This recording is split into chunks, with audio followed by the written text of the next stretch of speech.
Hi, in this video tutorial I'm going to quickly go over two new Quartz Composer based effects that I've been working on for VDMX that are meant to line up with the low, mid, and high pass EQs on a DJ mixer.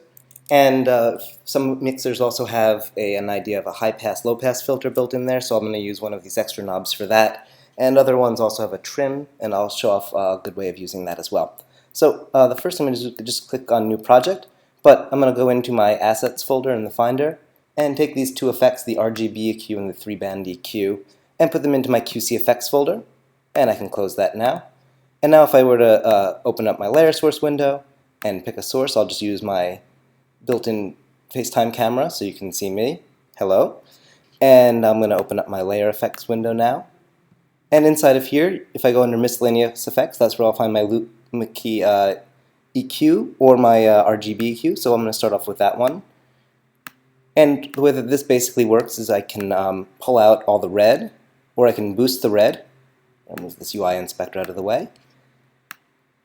So I can do that on the red, I can do that on the green, I can do that on the blue, and then I also have a high pass, low pass filter, so I can use that to take out a certain range, or I could use it to take out the inverted range. And if I set it to 0, it just gives me a perfect pass through. So very quickly, I'm just going to connect these to some of my options here. So I've got red, and I'll connect that to mid, and I'll connect this to high. And for the filter value, I'm just going to connect that to this slider here, maybe slider 3. So the way that this works with the filter, if I have another layer behind this, so I'm going to load in some movies here, and I'll trigger something onto layer 2. So you can see that that's blending over, or getting added together. But if I switch my layer 1 blend mode to over, now when I adjust my filter, I can use it so that only the things in the background, or that are very bright, are getting sort of masked out, and you can see through them. So that's one way of doing things, and then I can still adjust my brightness layers on top of that. And if I wanted to, I could also go into my layer 2 effects, and I could add the same effect onto this as well, so I can then take that. I can very quickly map this over to the opposite controls on my, oops, there we go, that one, and that one, and I'll set this up on my filter. So now I can adjust both of my layers independently. If I cut out that one completely, I can adjust my green and blue so I get only red in the background. And then you can see in the front one, if I wanted to, I can cut out the green and the red so that I only have blue. And so that's two ways that you can sort of mix between things. If you're a DJ, you're probably familiar with the idea of being able to bring in just the low range, or just the mid, or just the high of a track, or to amplify them a little bit in there. So as a way of bringing in and mixing between them. And there's also the crossfader on there, so I can use that with the 2-channel mixer plugin, and I'll work all that in for the finalized version of this patch. But now I'm just going to show off the other effect that I've made off the 3-band Luma EQ. So the way that this one works, I'll disable this, is very similar in concept. So I'm going to go into hardware learn mode so we could watch this again, and low, and I've got my mid and my high. And I'm not going to bother adjusting the low and the high points, but we can also do that as well. And now if I adjust my high point, I can pull out, same as before basically, but with a little bit more control, because now I can do the high and just the low. And I can boost the mid-range. So you can do a little bit more interesting things with this as well. You can drop out just the low and bring in the high.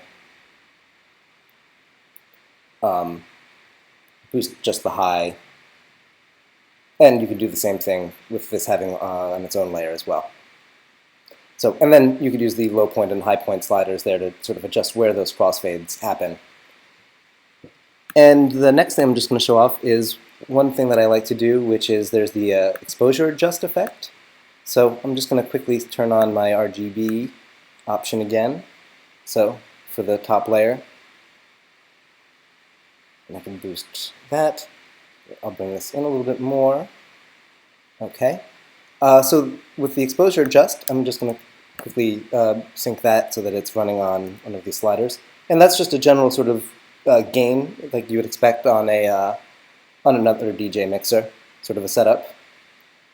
And it kind of blows up pretty quickly on that one if I have it set there. So I might also want to just have it so you can adjust the range on it so that it doesn't use up the whole range.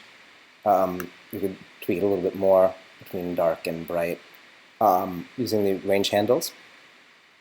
And the last effect that I'll show off that you might want to use is, if I bring this back up so it looks kind of normal, it's also kind of useful to, you can drop in a color controls, and that could be a nice way of adjusting on the final channel. So if I have my input saturation, that's a nice thing that you can adjust with this last slider that you have if you want to sort of be able to bring things to black and white really easily, or bring things into color with a little bit extra saturation.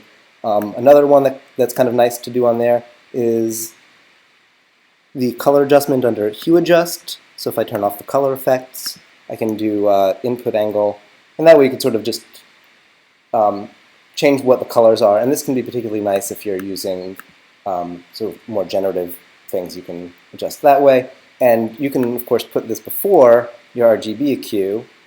So if I make it so that only, say, blues show up, and now I can fade through what is blue by using the hue adjust. And that's kind of a nice way of affecting things there.